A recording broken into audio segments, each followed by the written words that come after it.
Hi guys, I'm here at the Borderline in London with a very talented Mr. Tucker Beathard.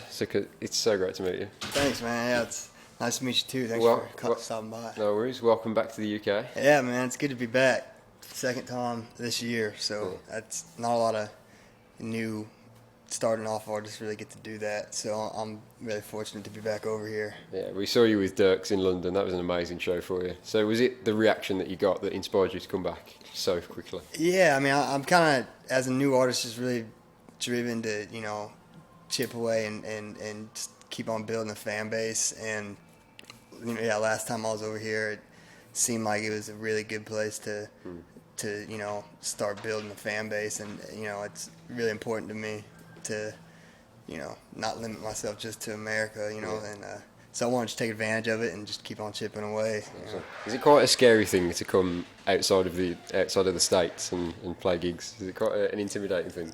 I guess so. I mean, I kind of know what I'm getting myself into. It's like I know, it's I'm just some dude from America just coming over that nobody's really heard of, but it's also exciting to see just the slow progress and just chip away, and just try to win people over one by one. That's awesome. Yeah. A lot of people will probably know you from Rock On, obviously, but Yeah. tell us a little bit about the Tucker Beathard story before that, and because I know your dad's a big songwriter, and so were you always encouraged to go down the music route? Yeah, I mean, I know for sure music was something I was born with, that passion, but it wasn't until later on, in my teen, like I was like 15 or 16, to when I realized what I liked most was when I started getting into songwriting and playing guitar, because I always played drums and I loved it and still do, but when I found that outlet of songwriting, it for me, I don't really like talking or expressing feelings much, and it's kind of my only way to vent, so I fell in love with that, and it's kind of my voice and my identity, and it just felt so right. So it didn't take long before I realized that this aspect of music is what I wanted to do.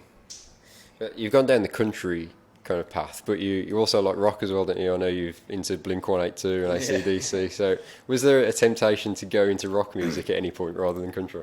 Yeah, I mean, really, I just honestly just kind of, I wouldn't, never really was, still don't really shoot for a specific genre. I just make music that I like, and all different influences rub off into the music, and now country's broadened so much its genre that it fits in country now. I mean, I know 10 years ago or whatever, it wouldn't have, nobody would even consider it possibly being country, but I just make music and see what music is music, so whatever title you want to put on it, whatever.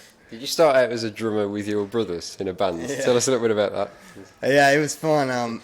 We would just make a bunch of noise in my room. I'd play drums. Two brothers played guitar, and we wrote our own songs and played little gigs here and there, just anywhere we could, talent shows and whatnot. And I fell in love with it. That was kind of my first taste of like being on stage and just loving it. And my brothers went a different route, but for me, it never left me, and I knew for sure that's what I wanted to do. Yeah, and CJ's since gone on to have a big career in American football, but I know you were always a big baseball fan, weren't you?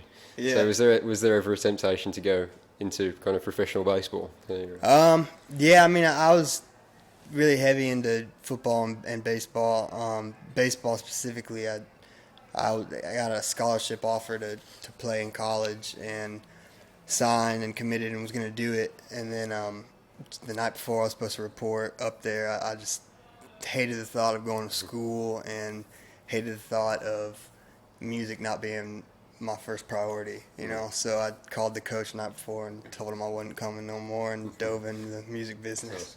And You made the right decision by the sounds of it, because you've had an amazing year this year. I mean, signing with Dot Records in America. So tell us about how that came about and how kind of you came to their attention. yeah, I mean, I was just kind of playing songwriter rounds and writing songs and all through high school, and got to record some stuff in my free time. And then when I decided to, well, I guess just from playing, some buzz started coming about, like label people heard it, and wanted to reach out to me, and I was like, I'm being a kid right now, I'm playing baseball. And then I dove into music and started taking the meetings, and it worked out. Grown from there. Yeah. So tell us about Rock On, because you wrote that with your dad. Was that your first kind of real collaboration with your dad, or have you always been writing with him? Oh, no. No, me and my dad got a lot of songs in the catalog. I guess that was just the one that the music business was least scared of to put out. So that's the one that they thought would work, and I was cool with it. So it's cool to. It'll always be special to me. It's kind of the song that jump started, hopefully a long career for me, and to share that with my dad, it's a really cool thing too. So. And your new single is Mama and Jesus, isn't it? Mm-hmm. So tell us about that, because there's an interesting backstory to that. I saw the video that your mum put on Facebook saying that you're a bit of a Johnny Knoxville back in the days. I love Johnny Knoxville. Yeah. I was always the kid that whoever came up with a dumb idea, they always knew I would do it. So I would, there's really not much I wouldn't do. So, I got into some stuff, I just like to have fun. And, looking back now, it's like, I thank God my mom and Jesus never let me down. Always had my back, because God knows where I'd be. I love it, and I absolutely love the new EP. Thanks. How has the reaction been from the fans since you put out the EP? It's been good, man. It's a weight off of my shoulders, a little bit off of my shoulders, just to have more music out, because it's tough being. It's even tough being represented just by an EP, just because as an artist, you go through a lot of stages and have a lot of different sides to you. But having 6 songs is night and day for me. To kind of represent myself in 6 songs is way better than 1. And just finally, what's coming up in the next year for you? I know you're going on tour with Brantley Gilbert. Mm-hmm. So what else is in the pipeline? Can we expect any more releases? Or?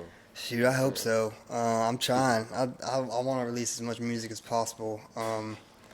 But just touring a whole bunch, and just keep on chipping away at a fan base and play shows and I guess write when I feel like it, and hopefully get an album out as soon as possible, full-length album. So. Well, best of luck with the rest of the tour, and best of luck for the next year. And Thanks, it's been man. awesome to meet you. Appreciate it. Nice one. Thanks Signing for out. coming by. No worries. Signing out from the borderline.